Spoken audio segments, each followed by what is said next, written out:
Last time we spoke about the Molotov-Ribbentrop Pact. In a turbulent prelude to World War II, tensions soared as Hitler's rise transformed Europe's landscape. The Soviet Union, wary of Germany's ambitions, sought alliances with Britain and France, aiming to deter further aggression.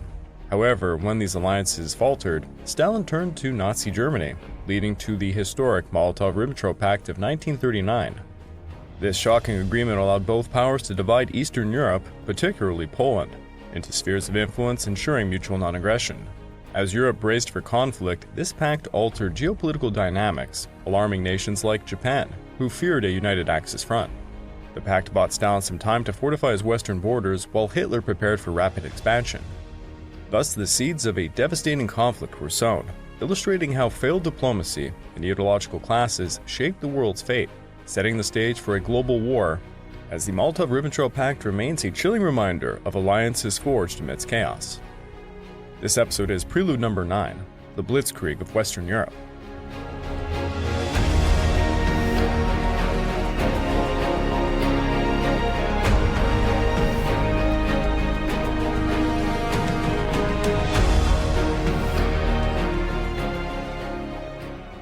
Well, hello there, and welcome back to the Eastern Front Week by Week podcast. I'm your dutiful host, Greg Watson.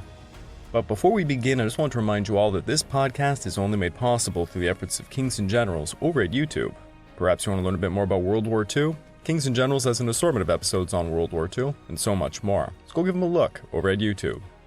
So please subscribe to Kings and Generals over at YouTube, and continue to produce this content by checking out www.patreon.com/kingsandgenerals. And hey, don't forget our sister podcasts over at the Pacific War Week by Week podcast and the Fall and Rise of China podcast, both written and narrated by me. And if after all that, if you're still hungry for some more history, why don't you check out my personal channel, the Pacific War channel found over at YouTube, and Echoes of War found on major podcast platforms. Over on YouTube, I just released an episode covering Japan's government by assassination period. And over on Echoes of War, we have a similar episode dedicated to it in a podcast form. If you'd like to further support me, please consider checking out my YouTube membership or my Patreon account at www.patreon.com/thepacificwarchannel. By joining either of these, you get access to the exclusive podcast, early access to all of my content, and voting rights for the subjects I will tackle next. Well, hello again. Today we are going to be diving into the outbreak of World War II in Europe. Buckle up. During the summer of 1939, Germany was gearing up to invade Poland. This operation, known as Case White, aimed for the main force of the Wehrmacht to penetrate Polish defenses in a pincer movement culminating in Warsaw. For the invasion, the German army, referred to as the Heer, was organized into two major army groups, with a smaller group stationed in the west to deter any French or British advances.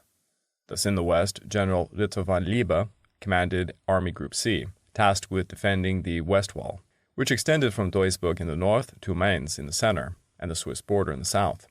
Although he was technically in charge of three field armies, that being the 1st, 5th, and 7th, their strengths were largely superficial, meant to project the appearance of much larger forces than they were, so that they can intimidate the French and the British.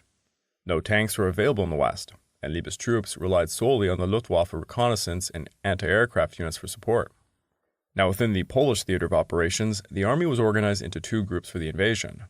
The primary focus was assigned to General Gerd von Rundstedt, who led Army Group South. His mission was to move his forces from Silesia in the northern direction towards Warsaw via Lodz. Rundstedt commanded three field armies, the 8th, 10th, and 14th, along with most of the panzer divisions. At this point, there was only 6 panzer divisions in the entire army. Additionally, there was 4 Leichte, or light divisions, each consisting of 1 panzer battalion, combined with an infantry brigade and artillery regiment. These combined divisions had just 39 tanks. There are different opinions regarding the role of the Leichte divisions. Some paint them as a stopgap solution to motorize the army pending production of more tanks. Others say that they were experimental attempts to modernize the cavalry as a reconnaissance division. The truth, as always, is probably a mixture of both. While they were more mobile than traditional infantry divisions, they were approximately half the size of a motorized infantry division, which did not have tanks. Rundstedt was in charge of all 4 Leichte divisions, the 1st, 2nd, 3rd, and 4th. He also oversaw 4 of the 6 panzer divisions, those being the 1st, 2nd, 4th, and 5th. The other military formation in the Polish theater was Army Group North, led by General von Bock. He commanded 2 field armies, the 3rd Army, stationed in East Prussia, ready to advance southwards to converge with Army Group South in Warsaw, and the 4th Army in Pomerania, aiming to secure the Polish corridor. Bach was also assigned a motorized corps under General of Panzer Troops Guderian, which included one panzer division. Additionally, he received Panzer Division Kampf, a combined task force of Panzer and SS regiments that fell short of the typical division in strength. Panzer Division Kampf is notable for more than its odd combination of SS and Panzer troops. It was made up of one light Panzer regiment, the Waffen-SS regiment SS Deutschland, and an unnumbered SS artillery regiment. The OKH held in reserve a total of one Panzer division, 13 infantry divisions, and 2 mountain infantry divisions. 11 of the 13 infantry divisions were kept in strategic reserve to address any significant operations in the West that might threaten Army Group C, while the remaining troops were designated as reserves for the campaign in Poland. Overall, the Germans were deploying a formidable force of 1,500,000 soldiers, supported by 2,750 tanks and 9,000 artillery pieces of various size. To confront the cluster of German troops in the West, the Poles assembled 7 field armies along with an independent corps. One of the field armies was kept in reserve, with divisions stationed near Warsaw and Sandomierz. The Polish field armies were not numbered, but instead were given regional names. The 6 armies on the front were this: the Carpathian Army, commanded by Major General Fray; the Krakau Army, commanded by Brigadier General Skilling; the Lodz Army, commanded by Major General Rommel; the Ponzan Army, commanded by Major General Kutseba; the Magdalene Army, commanded by Brigadier General Przemysłowski Krokowski; the Pomorze Army, commanded by Lieutenant General Bernatsky. The Reserve Army was the Prussia Army, commanding Major General Dabernacki. The Independent Corps was known as the Naro Group, commanded by Brigadier General Luftwaffe. And all of this constituted the majority of Polish forces. However, many units were still in the process of mobilization when the Germans launched their invasion. The invasion of Poland would be preceded by a false flag operation quite reminiscent of the Mukden incident, or Marco Polo Bridge incident, used to guise the Japanese invasions of Manchuria and China proper.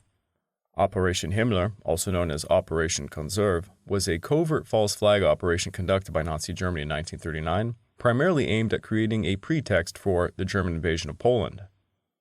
The operation was orchestrated under the supervision of Heinrich Himmler, with key figures including Reinhard Heydrich and Heinrich Müller. In the months leading up to the invasion, a propaganda campaign was launched by German authorities, especially by Adolf Hitler, accusing Polish officials of ethnic cleansing against Germans living in Poland. This narrative served to justify the impending military actions and sway international opinion against Poland. Most of the deceptive incidents attributed to Polish aggression occurred on August 31st of 1939. Initially scheduled to begin on August 26th, the operation's actual launch was delayed due to shifting diplomatic circumstances.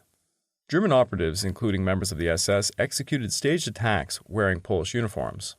This saw them attack German border posts and broadcast messages in Polish from seized radio stations. They left behind the bodies of concentration camp prisoners dressed in Polish uniforms as evidence of Polish brutality.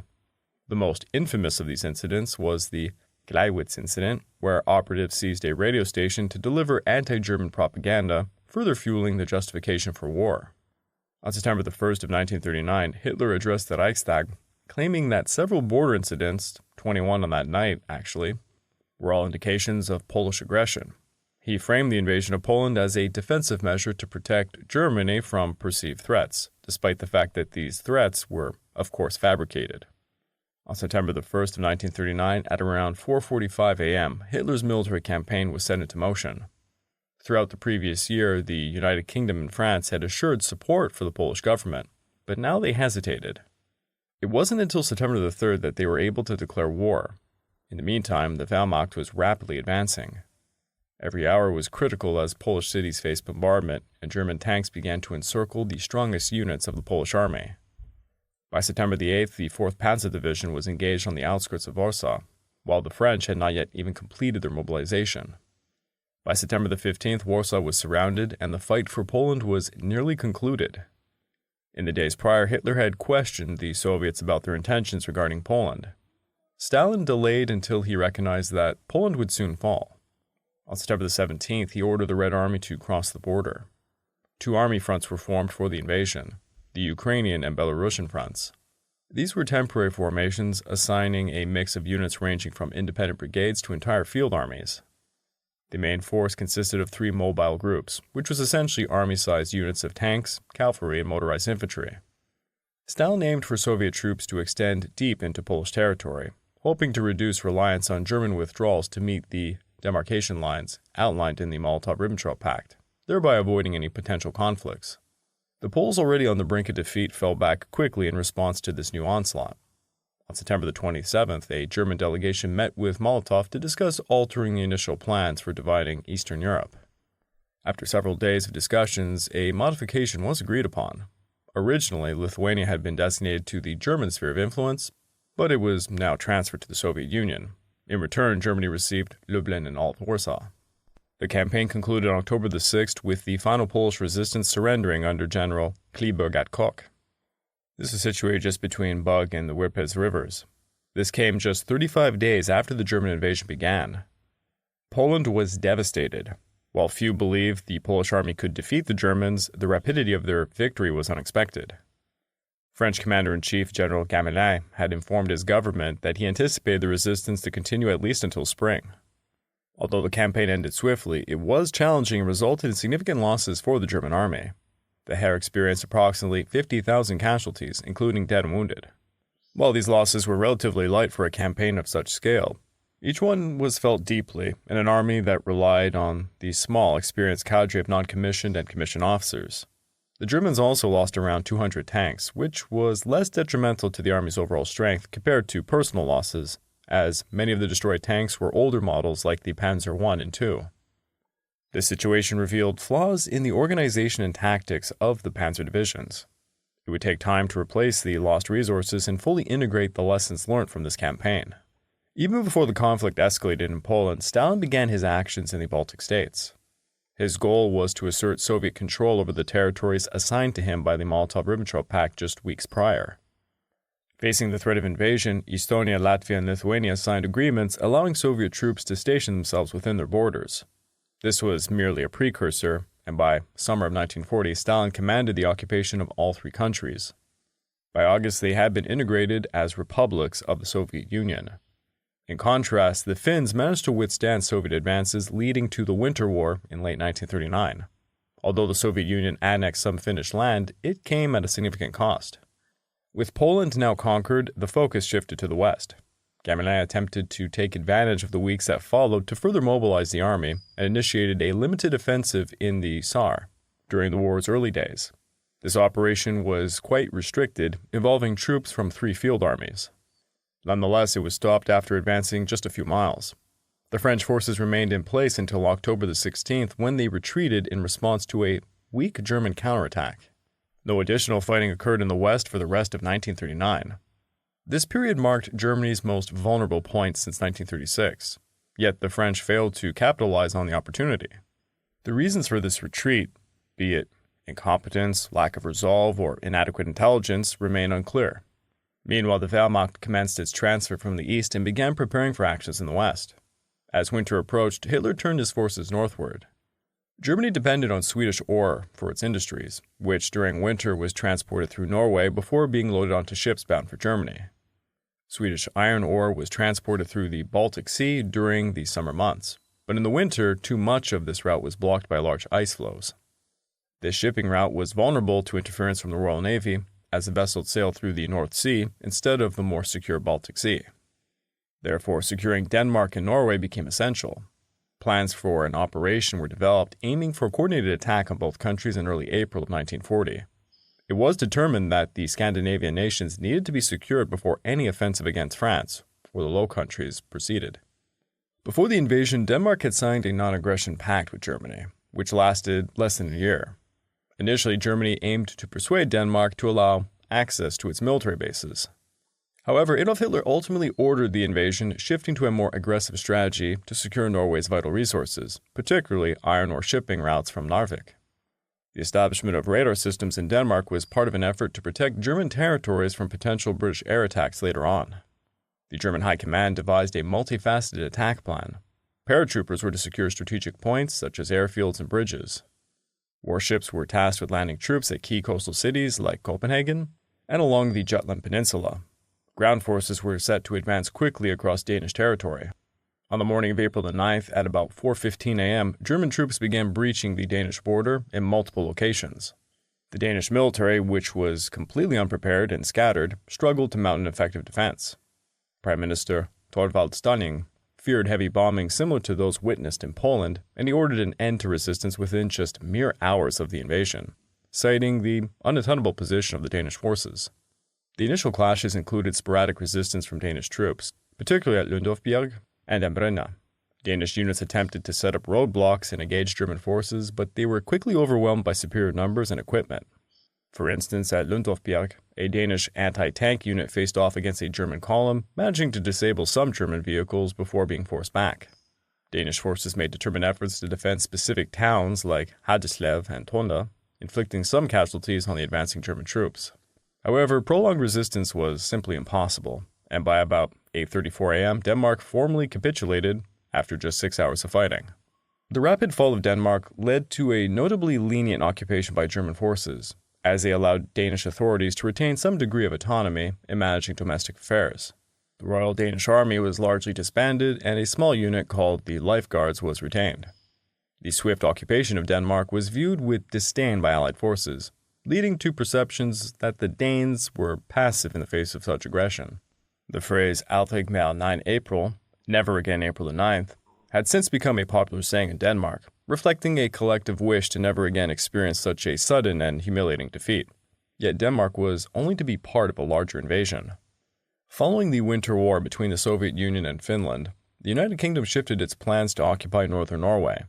However, after negotiations and military planning, conflicts of interest and the evolving geopolitical situation led to an escalation on Germany's part. In December of 1939, Hitler ordered a preliminary assessment of a Norwegian invasion, solidifying Germany's intention to capture strategic ports and airfields.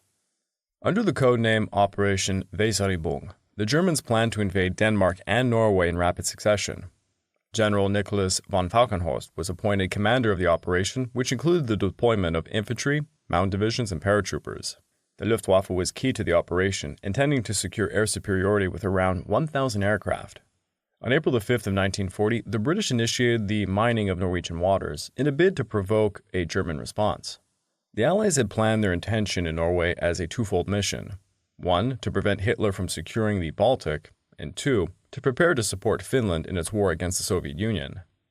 In France, public opinion was strongly in favor of intervention against the Soviets during this time. And I mean, to be honest, Sir Winston Churchill is going to come into this, and he really wants to go after the Soviets until it becomes necessary for them to be allies. The German invasion was launched on April 9th of 1940, involving around 120,000 German troops and significant naval and air support, targeting key locations such as Oslo, Narvik, and Trondheim. At Oslo, German forces encountered resistance but secured the capital quickly after dealing with coastal defenses. The German cruiser Brücke was sunk by Norwegian forces at Oskarborg Fortress, which delayed the invasion.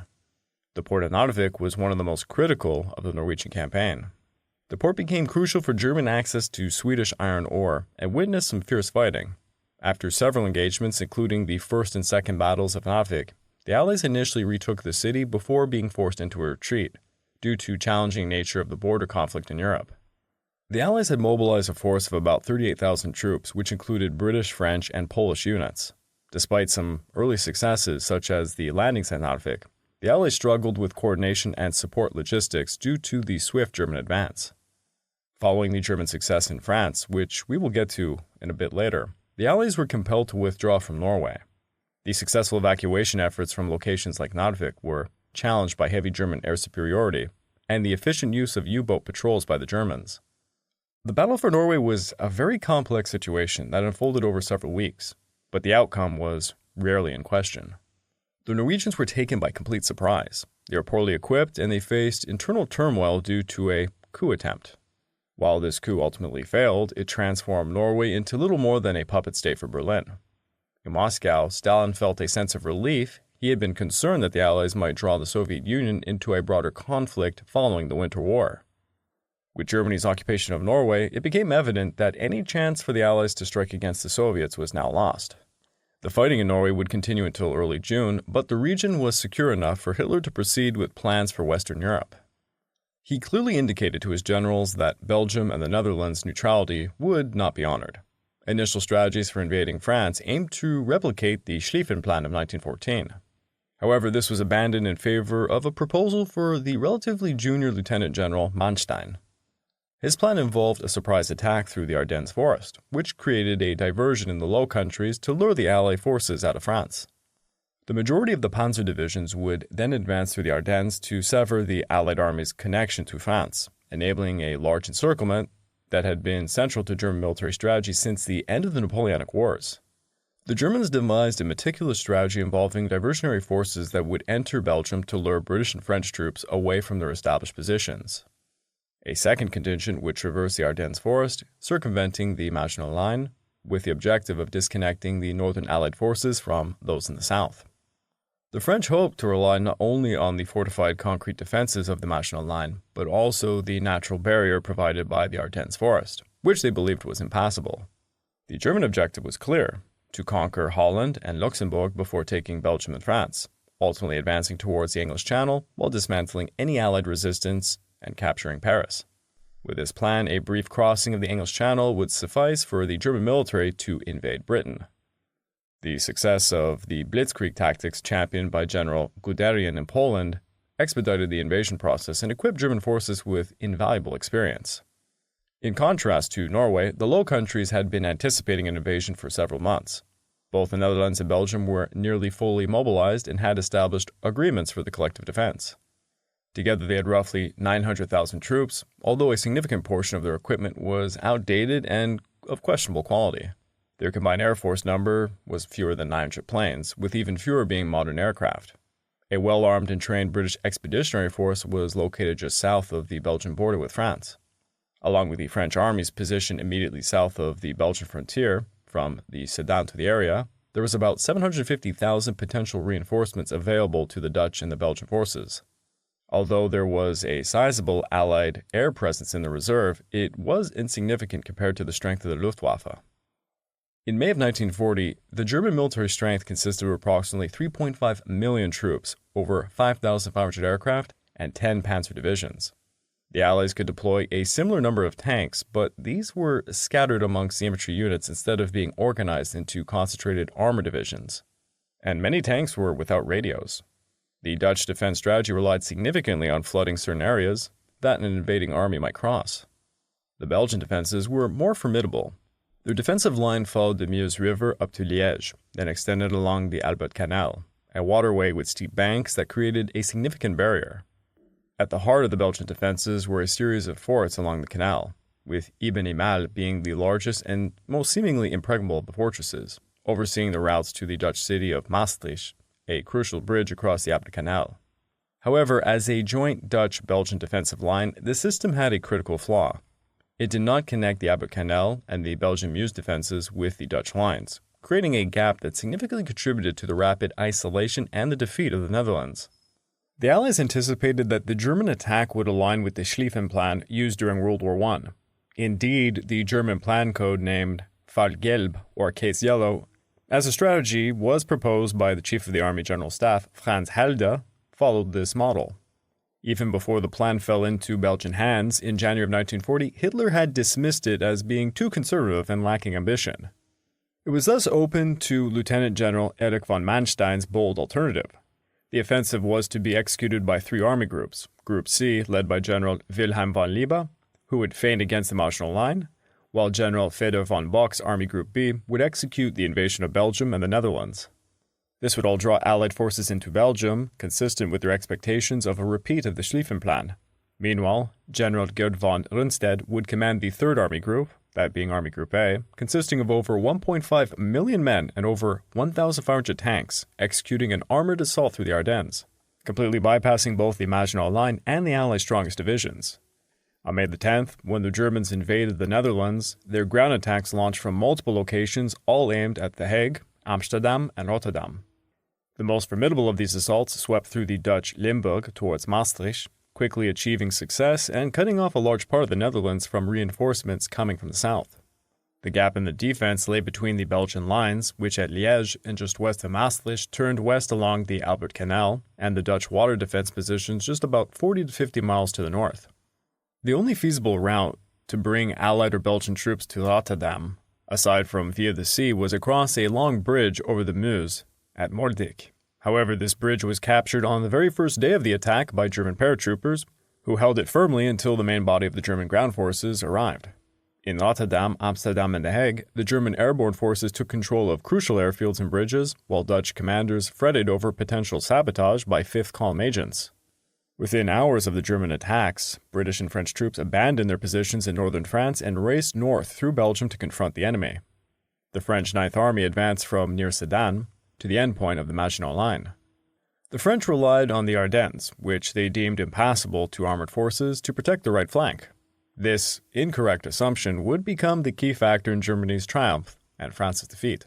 Resistance centered in the Netherlands faced intense aerial bombardment. By May the 12th, German tanks were nearing Rotterdam. Queen Wilhelmina and her ministers escaped to England, where they formed a government in exile. On May the 14th, recognizing the dire situation, Dutch Commander-in-Chief General Henri Gerard Winkelmann surrendered the army stationed north and east of the Scheldt River, which included nearly the entire Netherlands. On that same day, as the commander of the Dutch forces in Rotterdam was negotiating the city's surrender, numerous Heinkel HE-111 bombers appeared overhead. The subsequent air raid devastated the city center and led to the immediate surrender of Rotterdam. While it took several additional days for the Germans to defeat the remaining Dutch forces in Zeeland, what was known as Fortress Holland was conquered in just a week. On the very first day of the invasion, German forces near Maastricht crossed the Elbe Canal into Belgium after successfully neutralizing the fortress of Ebenimal through a very daring pre-dawn airborne assault. Several hundred elite Fallschirmjäger paratroopers quietly landed in gliders on top of the fort and began to methodically destroy the turrets and casemates using demolition charges. Once daylight arrived, they were joined by an additional 300 infantrymen who parachuted in. By noon on May the 11th, the garrison of over 1,000 had surrendered, clearing the route to Liège. The Germans kept the details of their operation so secret. This led Allied strategists to suspect Ibn Imal had fallen due to betrayal, and that the true circumstances surrounding the capture of it would remain unknown until the end of the war. On May the 13th, elements of Panzergruppe Kleist, led by General Paul Ludwig von Kleist, crossed the Meuse River. By the next day, the Germans had effectively breached the Meuse-Elbe Canal line and entered France just west of Sedan. Continuous assaults from Stuka dive bombers severely impacted the morale of the French defenders in the area.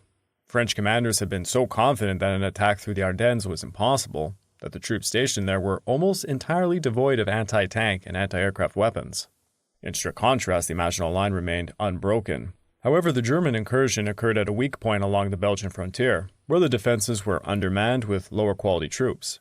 Nonetheless, the region that the Maginot Line aimed to protect had been invaded, necessitating the eventual evacuation of the line itself. On May the 15th, Heinz Guderian's 19th Panzer Corps breached the French defenses and advanced west into open territory. The speed of this advance was remarkable, and by the standards of previous warfare, it represented a looming disaster. The German armored thrust was narrow, with thinly held, if any, flanks, and its front was roughly 150 miles ahead of the main body of the German forces. To the north lay the entire Belgian army, most of the British Expeditionary Force, and at least 2 French armies, totaling nearly 1 million troops, while the rest of the French forces were positioned behind and south of them. Guderian's superiors attempted to slow his advance to consolidate their forces, but he recognized the critical need to maintain momentum. Describing his forward movement as reconnaissance in force, Guderian continued his push. On May the 17th, he crossed the Oise River, entering the Somme Valley, and raced towards the mouth of Abbeville. By May the 20th, Guderian had reached the English Channel, effectively cutting off communication between the Allied forces to the north and the south. He took a brief pause to allow German mechanized units to reinforce his flanks along the Somme, before shifting northwards to threaten the Channel ports of Calais and Dunkirk on May the 22nd. Other German units had also achieved remarkable successes. General Erwin Rommel's 7th Panzer Division crossed the Meuse near Dinant in Belgium on May the 13th, quickly establishing a bridgehead on the west bank. On May the 15th, General George Hans Reinhardt's 76th Panzer Corps forced its way across the Meuse at Montfermeil, breaking the French lines. Both Rommel and Reinhardt advanced west into open country. Alongside Guderian, they had created a 60-mile gap in the French defenses. Rommel's division advanced so rapidly that it could maintain only sporadic communication with the Army High Command, leading it to acquire the nickname the Ghost Division. as both the Germans and the French had no idea where it was. And yes, very famous Sabaton song, it's a very good song. Meanwhile, Reinhardt's corps approached the Channel port south of the British rear at Arras. On May the 15th, Gamelin informed French Premier Paul Reynaud that Paris could fall within 2 days. In response, Reynaud reinstated retired General Maxime Weygand, who was 73 years old at the time, to succeed Gamelin as the commander-in-chief. However, Weygand did not arrive from Syria until May of the 19th, leaving a significant gap in leadership just as the German armored units were advancing rapidly through Flanders. Upon taking command, Weygand immediately dismissed over a dozen generals and promoted fighting colonels, including Charles de Gaulle, who would replace most of them. He aimed to target German salients in the Somme Valley, but the French response was hindered by civilian refugees clogging the roads towards the front lines. Bock's Army Group B quickly dismantled the Dille line, a defensive structure from Antwerp to the French border. Antwerp and Brussels fell swiftly after, and by May the 19th, the BEF commander, General John Gort, had begun considering evacuation by sea. On May the 21st, Gort launched an unexpected counterattack against Rommel's 7th Panzer Division at Arras. 2 BEF tank battalions, supported by 2 infantry battalions and elements from the French Mechanized Infantry Division, struck south, briefly disrupting the 7th Panzers and parts of the Totenkopfwaffen SS Division. Despite lacking air support, sufficient artillery, or reliable intelligence on German troop movements, this British assault shocked the German army. However, due to severe disruptions in Allied communications, this localized success could not be leveraged, marking Arras as little more than a fleeting setback for the Germans. While Army Group A threatened the precarious Allied position on the Channel coast from the south, Walter von Reichenau's 6th Army pushed the beleaguered Belgian defenders to their limits. By May the 24th, German forces were crossing the Canal defense line near Dunkirk, the very last port available for the BEF evacuation, when an inexplicable order from Adolf Hitler halted their advance and commanded them to pull back to the canal. This order transformed the Allies' retreat into a race to evacuate before the Germans encircled them. Evacuations began in earnest on May the 27th, becoming urgent the next day when Belgian King Leopold III surrendered his army amidst the chaotic retreat and millions of civilian refugees trapped. Between May the 26th and June the 4th of 1940, around 340,000 Allied troops were evacuated from Dunkirk to England. The Royal Air Force temporarily established air supremacy over the Luftwaffe in the area, while the Royal Navy, with impressive coordination and help of French naval vessels, remained close to the shore to oversee the evacuation, rescuing thousands of men using overloaded destroyers and smaller craft. Additionally, approximately 700 civilian boats joined in the rescue operation. The remarkable success of the Dunkirk evacuation was partly due to the fighter cover provided by the Royal Air Force from England, and partly because of Hitler's critical order on May the 24th to halt the German advance. This order was based on several factors. Primarily, Hermann Göring, head of the Luftwaffe, mistakenly assured Hitler that his air force could eliminate the trapped Allied troops, and Hitler appeared to believe Britain might be more inclined to accept peace terms if its pride wasn't injured by witnessing its army surrender. But after 3 days, Hitler changed his mind, permitting the German armed forces to advance towards Dunkirk. However, they encountered stronger British resistance than they thought, who had fortified their defenses in the interim. Almost immediately, Hitler halted the advance again, redirecting his armored forces south to prepare for the complete conquest of France. And I do apologize. I keep saying France and France. It's my stupid Quebecois head changing between reading in English and French. By June the 4th, when the operation concluded, approximately 200,000 British and 140,000 French, with some Belgian troops, had been saved. By early June of 1940, Denmark, Norway, Belgium, and the Netherlands had fallen. The British forces had been pushed into the sea, and the Germans had captured over 1 million Allied soldiers within 3 weeks. The newly established French fort along the Somme and the Inn was called the Weygand Line. This line was longer than the original Franco-Belgian border, but the forces available to defend it were significantly reduced in both numbers and morale. The French had lost 30 divisions by this point, yet Weygand managed to assemble 49 divisions to cover the new front, leaving just 17 to defend the Maginot Line. The Germans had strengthened their 10 well-experienced armored divisions with fresh tank reinforcements, while their 130 infantry divisions remained largely intact. For the upcoming offensive, German forces were reorganized with 2 new armies, the 2nd and 9th, positioned along the Inn sector between the Oise and the Meuse. Guderian was tasked with commanding a group of 2 armored corps that were prepared for action in the area. Meanwhile, Kleist retained 2 corps to attack from the bridgeheads over the Somme at Amiens and Péronne in a pincer movement aimed at converging on the lower Oise and Crillon. The remaining armored corps was set to advance between Amiens and the coast. At 4 a.m. on June the 5th of 1940, the German offensive commenced, targeting the western area between Laon and the Channel with a barrage of dive bombers and a strong assault of mechanized and armored troops. It quickly became clear that the immediate German goal was not solely to capture Paris, but to completely annihilate the remaining French armies on the battlefield. For the first 2 days, resistance along the Somme was fierce, but on June the 7th, the westernmost armored corps, led by Rommel, broke through towards Riom. By the 8th, German forces had crossed the Avre at Roye and captured Noyat, allowing the advance over the Oise. The French were compelled to retreat generally from the coast to a position east of Soissons, along a front extending about 100 miles. The defense then crumbled into disorder, and on the 9th the Germans encountered little serious opposition in crossing the Seine. However, Kleist's pincer maneuver did not unfold as planned. The left pincer advanced from Péronne, faced strong resistance north of Compiègne. The OKH decided to withdraw Kleist's group and redirect east to support a breakthrough in Champagne. This offensive did not begin until the 9th, but progressed rapidly. Infantry secured crossings over the Inn, while Guderian's tanks surged through a breach towards Chalon-sur-Marne and then eastward. The advance quickly moved across the long plateau de Besançon and the Swiss border, isolating all French forces within the Maginot Line. Then on June the 10th of 1940, Italy declared war on Britain and France. Benito Mussolini, the Italian dictator, was completely unprepared to capitalize on Germany's invasion of Poland. To benefit from the Pact of Steel, it seemed essential for Mussolini to take action before Germany independently pushed the Allies to seek peace. However, both the declaration and Italy's involvement had little impact on the outcome of the Battle of France. Although Italy had around 30 divisions ready along the Alpine frontier, they postponed their attack on southeastern France until June the 20th, by which time the situation was nearly resolved. When they finally launched their offensive, it made minimal headway against the French defenses. At the same time, German forces were advancing towards the French capital. Prime Minister Renaud and his government had already retreated from Paris to Tours, as there appeared to be no strategic reason to defend the city. On the 12th, Weygand informed Renaud and other ministers that France's war was lost and that further fighting would be futile. This assessment was undeniably accurate, as entire French armies were collapsing under the German assault. On that same day, the 51st Highland Division, a British Expeditionary Force unit operating under French command, was facing defeat at Sainte-Valerie-en-Cour. Unable to reach Dunkirk, Cherbourg, or any other evacuation port, and having run out of supplies and ammunition, Major General Victor Fortune and his 10,000 troops had to surrender to the Germans.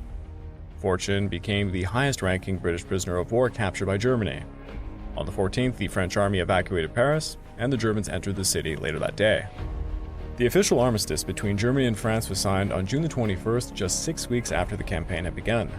The world was shocked, as France's army had been held in high regard globally. Even Hitler's generals hadn't anticipated such an outcome. The rapid victories in Poland, Scandinavia, and the West unfolded in a flash, leading the British and American press to popularize the term Blitzkrieg. For the Wehrmacht, these campaigns represented the pinnacle of German military success. However, as they started to buy into their own propaganda, they began to lose their professionalism. Planning and strict adherence to orders which had defined the German military tradition since Frederick the Great were sidelined. This insubordination would later become a significant issue in subsequent campaigns. The response in the Soviet Union was one of shock and denial. Stalin had centered his entire strategy in the previous year around a prolonged conflict in the West. With France now out of the war, and Britain seemingly weakened, adjustments needed to be made. The Red Army was still grappling with its own shortcomings from the Winter War against Finland, which had prompted a reorganization following the setback. As a result, a sense of panic began to emerge. By late summer, the Red Army initiated a significant troop redeployment to the western military districts. On July the 21st, Hitler instructed his generals to start formulating plans for an invasion of the Soviet Union. Tensions were escalating, and both sides were in a race against time to prepare. I'd like to take this time to remind all of you that this podcast is only made possible through the efforts of Kings and Generals over at YouTube. Please go subscribe to Kings and Generals over at YouTube and continue to produce this content by checking out www.patreon.com/kingsandgenerals. And hey, don't forget about our sister podcasts over at the Pacific War Week by Week podcast and the Fall and Rise of China podcast, both written and narrated by me. And if after all that, if you're still hungry for some more history, why don't you check out my personal channel, the Pacific War channel found over at YouTube, and Echoes of War found on major podcast platforms. If you'd like to further support me, please consider checking out my YouTube membership or my Patreon account at www.patreon.com/thepacificwarchannel. By joining either of these, you get access to the exclusive podcast series, early access to all the content I make, and voting rights for the subjects I will tackle next. In the year 1939, as Europe stood on the brink of war, Stalin aligned with Hitler, signing the Molotov-Ribbentrop Pact to divide Eastern Europe. Germany swiftly invaded Poland, employing a brutal Blitzkrieg strategy. Afterwards, Denmark, Norway, the Low Countries, and even France fell as the world devolved into World War II.